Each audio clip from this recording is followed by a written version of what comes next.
আল্লাহ সুবহানাহু ওয়া তাআলা প্রায় 2000 বছর পর আজ উন্মোচন করেছেন, অনাবৃত করেছেন the mother of all science, সকল নিদর্শনের নিদর্শন, সবচেয়ে বড় নিদর্শন তাদের জন্য যাদের দেখার চোখ আছে।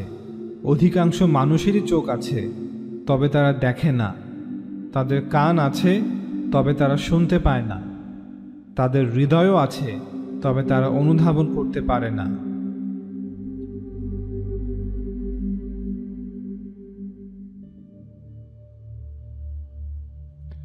দেখছেন কি জায়োনিস্ট ইহুদিরা কিভাবে ধাপে ধাপে সামনে গিয়েছে, একদম সংখ্যা গুনে গুনে। সর্বপ্রথম 1897 সালে সুইজারল্যান্ডে অনুষ্ঠিত হয় ফার্স্ট জায়োনিস্ট কংগ্রেস, যার মূল লক্ষ্য ছিল ফিলিস্তিনিতে একটি স্বাধীন ইহুদি রাষ্ট্র প্রতিষ্ঠা করা। কিন্তু এটা কিভাবে সম্ভব?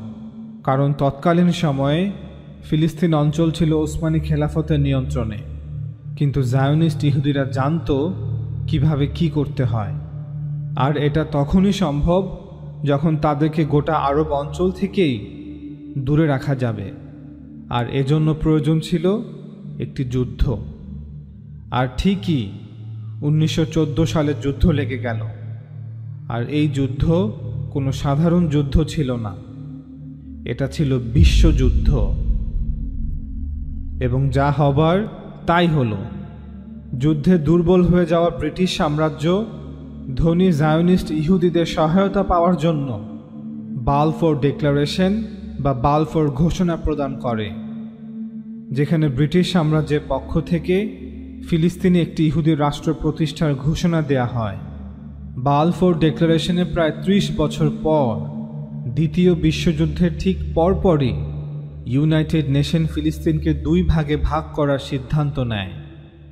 এই সিদ্ধান্তের 20 বছর পর 1967 সালে ইসরায়েল 6 ডে ওয়ারের মাধ্যমে পুরো ফিলিস্তিনের উপর নিয়ন্ত্রণ নিয়ে নেয়।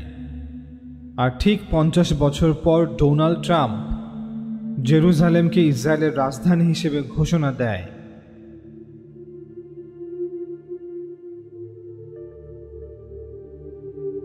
Today I am delivering that it is time to officially recognize Jerusalem as the capital of Israel.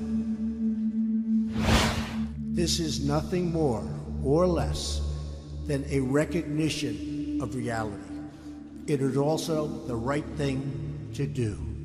It's something that has to be done.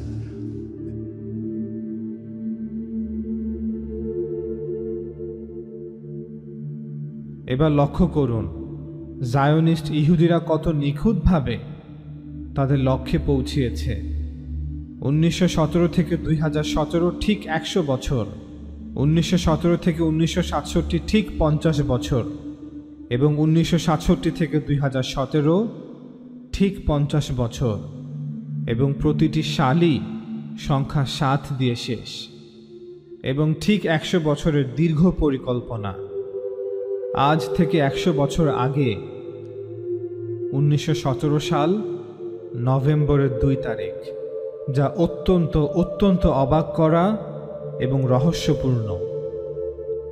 British, যা কিনা সেকুলার বিশ্বের রাজপুত্র, সেই সেকুলার ব্রিটিশ সরকারই একটি ডিক্লারেশন ইস্যু করেছে, যেটি বালফোর ডিক্লারেশন নামই সবাই জানে, 1917-র 2রা নভেম্বর।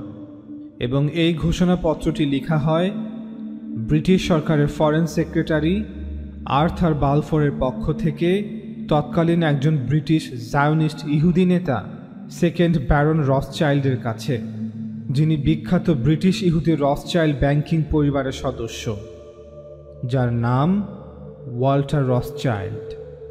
যেখানে বলা আছে, on behalf of his majesty's government, the following declaration of sympathy with Jewish Zionist aspirations, which has been submitted to and approved by the cabinet.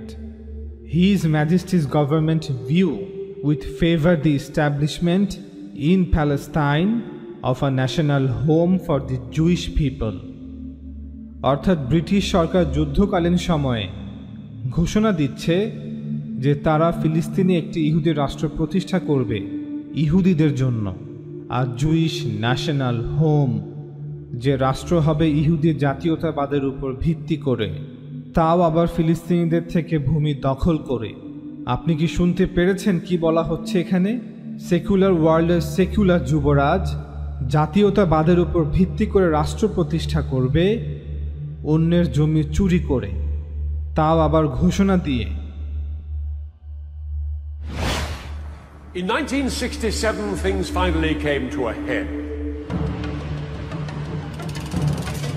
On the morning of June the 5th, Israel launched a preemptive strike against Egypt. It was followed hours later by attacks on Egypt's allies, Syria and Jordan. It would become known as the Six-Day War. Almost 200 pilots of the Israeli Air Force took part in an incredibly ambitious airstrike. Their mission was to wipe out the Egyptian Air Force, the largest in the Arab world.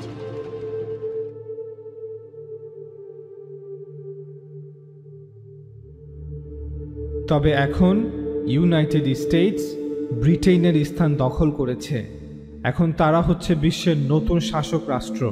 ঠিক যেভাবে ব্রিটেনের পবিত্র ভূমির সাথে এবং ইহুদিদের সাথে এক রহস্যপূর্ণ সম্পর্ক ছিল, ইউনাইটেড স্টেটসেরও ঠিক একই রকম রহস্যপূর্ণ সম্পর্ক রয়েছে পবিত্র ভূমি এবং ইহুদিদের সাথে। আপনি কি এটাকে শুধুই একটি দুর্ঘটনা মনে করছেন?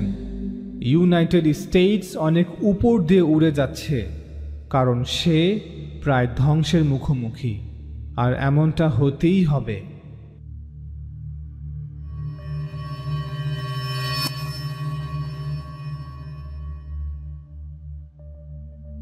(1897 সাল) ইউরোপিয়ান খাজার ইয়াজুজ মাজুজ, যারা ইহুদিদের পোশাক পরিহিত ছিল, মনে রাখবেন তারা ইউরোপিয়ানস, যারা নিজেদেরকে ইহুদি হিসেবে জাহির করছে, তাই তাদেরকে বলা হয় ইউরোপিয়ান জুজ। 800 খ্রিস্টাব্দে তারা ইহুদি ধর্মে ধর্মান্তরিত হয়েছে, আর এই ইউরোপিয়ান খাজার ইহুদিরাই জায়োনিস্ট মুভমেন্ট প্রতিষ্ঠা করেছে। স্টেজ এখন পুরোপুরিভাবে তৈরি, কাউন্টডাউন শুরু হয়ে গিয়েছে, যাতে করে ইহুদি খাজার জায়োনিস্টরা আঘাত হানতে পারে। প্রায় 2000 বছর অপেক্ষা করার পর তারা এখন প্রস্তুত আঘাত হানার জন্য, যাতে করে তাদের দীর্ঘদিনের লক্ষ্য অর্জন করা যায়, অর্থাৎ ইহুদিদের সোনালী যুগ আবার ফিরিয়ে আনা। কয়েক দশক আগেই তারা ইউরোপে আঘাত হেনেছে এবং 400 বছরের মধ্যে গোটা ইউরোপকে তারা বদলে দিয়েছে। ইউরোপ এখন একটি গডলেস, ঈশ্বরহীন নাস্তিক সভ্যতা। স্রষ্টা বিশ্বাসী একটি সভ্যতা এখন প্রায় নাস্তিক। এ কাজ করে তারা এখন তৈরি আঘাত হানার জন্য, যখন তারা জায়োনিস্ট মুভমেন্ট প্রতিষ্ঠা করে। একই সময় অদ্ভুত সব বিষয় হচ্ছে এই খাজার ইউরোপিয়ান ইহুদিদের সাথে। তারা কেবল সুদে অর্থ কর্জ দিয়েই অর্থের পাহাড় গড়ছে না, যেমন রথচাইল্ড ফ্যামিলি সহ অন্যান্য ধনী ইহুদি পরিবার, যারা বর্তমানে পশ্চিম ইউরোপ এবং উত্তর আমেরিকার ব্যাংকিং এবং অর্থনৈতিক ব্যবস্থার অধিকাংশ প্রত্যক্ষ এবং পরোক্ষভাবে নিয়ন্ত্রণ করে। তাছাড়া নিউজ ইন্ডাস্ট্রি, এন্টারটেইনমেন্ট ইন্ডাস্ট্রি সহ পলিটিক্স সকল কিছুতে তাদের সরাসরি প্রভাব কল্পনাতীত। সুদের কারবারি ছাড়াও 18, 19 এবং 20 শতাব্দীতে ইহুদিদের অঢেল সম্পদের একটি বড় অংশ ছিল অন্যত্র। কিভাবে? হাদিসে বলা আছে, পৃথিবী তার ভিতরের সকল কিছু বের করে দিবে দাজ্জালের কাছে।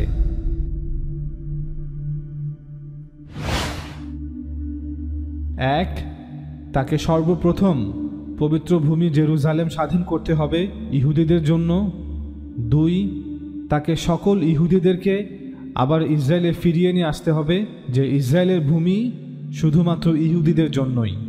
3, তাকে এই পবিত্র ভূমিতে একটি ইহুদি রাষ্ট্র প্রতিষ্ঠা করতে হবে এবং ইহুদিদেরকে বিশ্বাস করাতে হবে যে এটাই হলো হযরত দাউদ আলাইহিসসালাম ও হযরত সুলাইমান আলাইহিসসালামের পবিত্র ইসরায়েল, যা তারা 2600 বছর আগে প্রতিষ্ঠা করেছিলেন।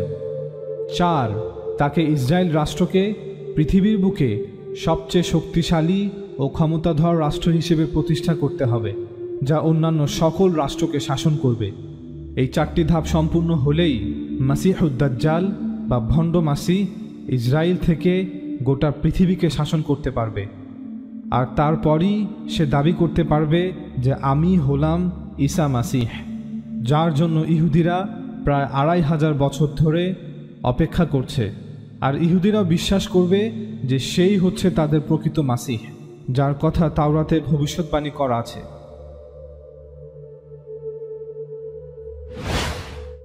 অবশেষে সেই খাজার ইহুদিদের পরিকল্পনা সফল হয়। প্রথম বিশ্বযুদ্ধে উসমানী খেলাফতের পতন হলে ব্রিটিশরা ফিলিস্তিনের পূর্ণ নিয়ন্ত্রণ নেয়।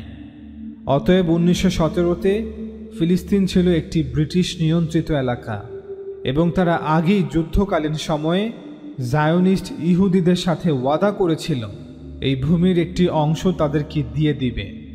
তবে সমস্যা ছিল সেই সময় যত ইহুদি প্যালেস্তাইনে বাস করত তার 10 গুণেরও বেশি আরবদের বসবাস ছিল প্যালেস্তাইনে।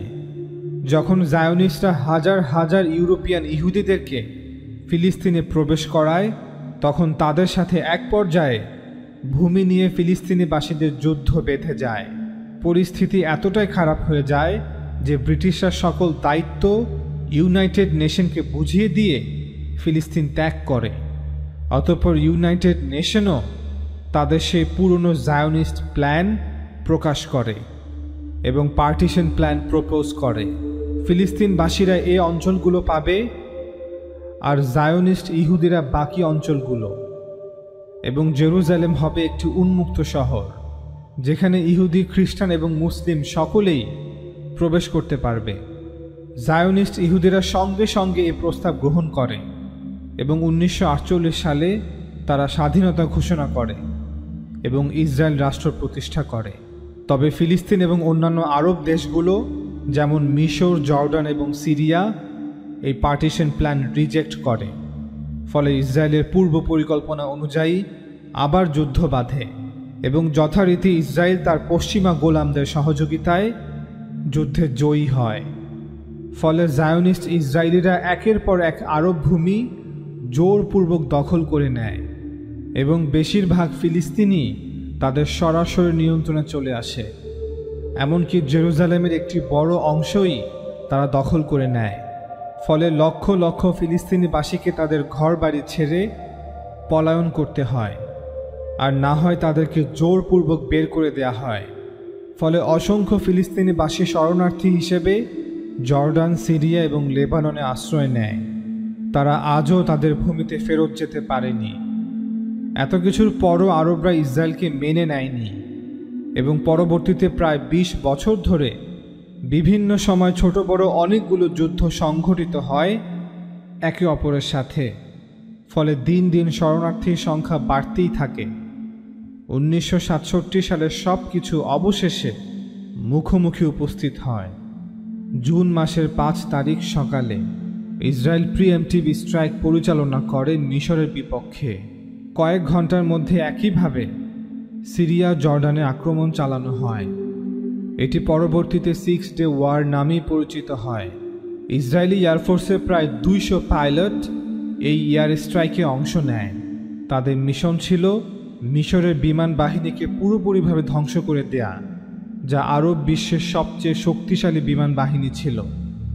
মাত্র 2 ঘন্টার মধ্যে ইসরায়েল মিশরের পুরো বিমান বাহিনীকে ধ্বংস করে দেয় কিছু বুঝে ওঠার আগেই।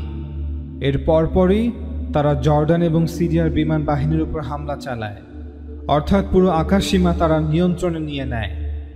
এরপর তারা কয়েকদিনের মধ্যেই গোটা ফিলিস্তিন সহ পুরো জেরুজালেমের পূর্ণ নিয়ন্ত্রণ নিয়ে নেয়।